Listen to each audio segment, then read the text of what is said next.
এরা আসলে পাথরে ফুল ফোটাতে পারে, তার বাস্তব প্রমাণ হচ্ছে এই ছোট্ট গাছ থেকে তারা রস বের করছে।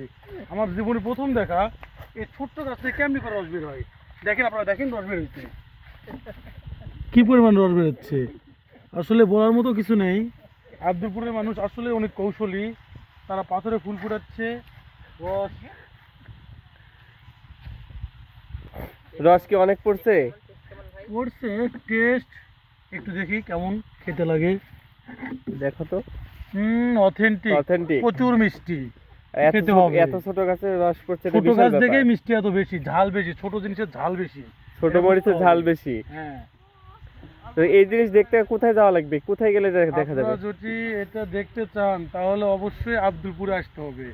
আব্দুলপুর ছাড়া কখনোই সম্ভব না। আব্দুলপুরের মানুষ অনেক কৌশলী, বিজনেস এরা ভালো পারে এনারা। অনেক ভালো বিজনেস করতে পারে। ছোট্ট গাছ থেকে রস বের করছে, এটা কখনোই সম্ভব না। বিভিন্ন এলাকায় আমরা ঘুরছি, তবে আমরা আব্দুলপুরে দেখতে পাচ্ছি এ ধরনের দৃশ্য। সবাই প্রাকৃতিক পরিবেশ। দেখতে চাইলে হ্যাঁ, চলে আসবেন অবশ্যই আব্দুলপুর। আব্দুলপুরে আসতে হবে সবাই। ঠিক আছে, ভালো থাকবেন সবাই, আল্লাহ হাফেজ।